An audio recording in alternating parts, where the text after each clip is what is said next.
Ranking zoo animals that I've had to fight on a scale of 1 to 10. That statement might have sounded strange, but me and my wife own a wildlife education facility, and we also help with tons of other wildlife animals getting moved from places, helping them once they get there, helping them settle in, and then of course bringing them here. And I do not agree with most animals being in captivity, guys. Our facility is for misplaced exotic animals that have been deemed non-releasable by the United States government, so please don't give me grief.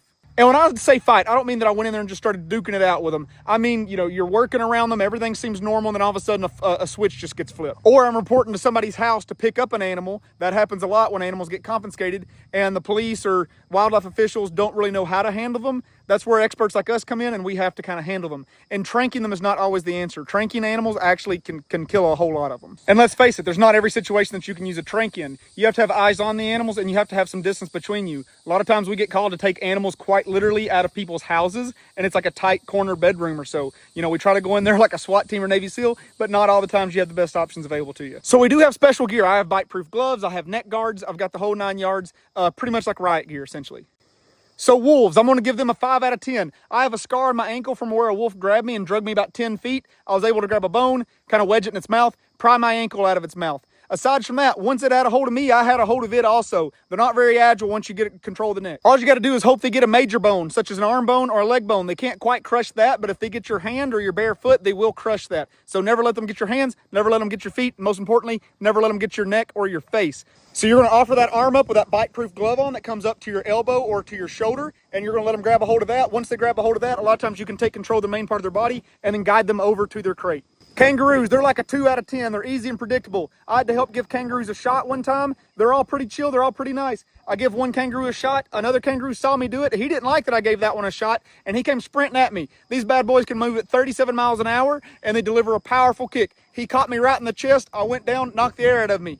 Can't catch me with that trick again, buddy. I know it's coming now. You take a simple step to the left or a simple step to the right. They cannot swap directions very good once they start going, and they can't go backwards at all. So you want to swivel around to their backside immediately because they cannot go backwards. They have to take a few steps and turn around. Once you do that swivel move and they jump past you, you grab at the tail, preferably the base. Their tail is extremely strong. You cannot hurt them by holding on to their tail. You give them the shot, finish what you're doing, move on. Fun fact, my wife has a scar from getting drop kicked by a wallaby. It goes all the way across her rib cage. Raccoons, 7 out of 10. Surprisingly strong, really fast. Everybody that I know that works extensively with raccoons is going to get a bite from them. We call them in the zoo world, we call them raccoon tattoos. Big cats are a 10 out of 10. Do not recommend. I actually know a guy that he got his throat sliced open by a juvenile tiger. He had to hold his throat closed while he was driven to the hospital with compression on it, just literally trying to hold it together. And that juvenile tiger was just plain. It did not even mean to do it. Those claws are just so razor sharp that it just kind of pawed at him and it went tink, and it was just like a razor blade right through that the jugular right here. Primates, no thank you. If you think you want a monkey, no you don't. And I'm going to tell you why. We had to help take care of 2 vervet monkeys. They were misplaced from a home in Wisconsin where their owner passed away of a heart attack. So we were helping take care of them until we could find them a permanent home. The enclosure that they were in was about 30 some odd feet long, and he was in the very back of it. I cracked the door open just to grab a water bowl to change it because he had pooped in it. I swear he did it on purpose, knowing that I'd have to change that bowl. Somehow he cleared that 30-foot distance in a millisecond and had a hold of my leg. It was so fast I didn't see it coming.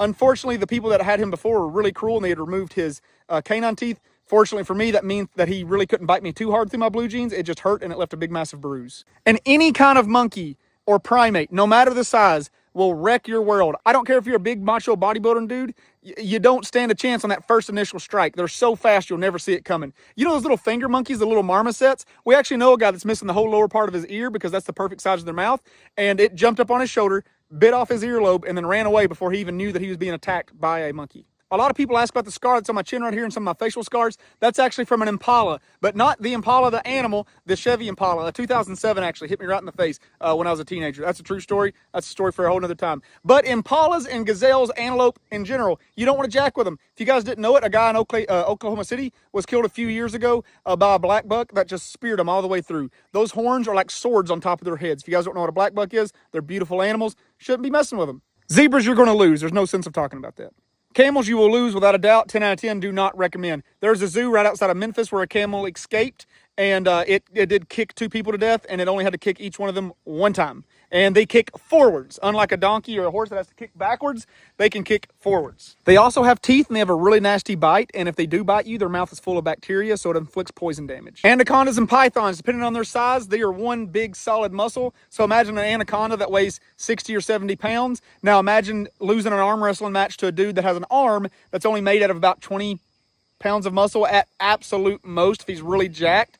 So you're talking about 60 to 100 pound solid muscle that's wrapping you up and constricting you. You're going to lose, but easy enough to deal with. You hope somebody has some vinegar on hand. You can squirt some vinegar in their mouth and they mostly just let go. Bobcats. Our bobcat is extremely nice. They are the strongest pound for pound member of the feline family, but incredibly strong. If you guys didn't know how a bobcat hunts, it's actually going to jump and try to crush your windpipe, and then it's just going to follow you until you die. So you can actually watch videos of bobcats jumping on deers, giving them one bite on their windpipe, and then just following them for like 5 or 10 minutes until they just suffocate. Bobcats are brutal animals, but ours is lovely. I love him. His name's Eli. So with bobcats, caracals, other small cats that are going to go for the face or the eyes, you always want to tuck your chin and cover the sides of your head.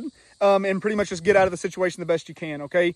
Their teeth and claws can really jack your legs up, but it's not going to be enough to bring you all the way down, so you just want to protect those vitals. I'm literally talking close your eyes, put your hands up, and walk out of there. If you guys really like this weird, obscure insider information about zoos and zookeepers and stuff, just let me know. I'll keep videos like this coming. If you're interested in this one, watch our other ones. We got some pretty cool stuff out there. And we never, ever would condone of any kind of violence or rough handling of animals. This video is really just like what can happen in the wild, or some of our extreme situations when we get called in to remove animals from homes they shouldn't be in, or when animals are having to get relocated and things like that.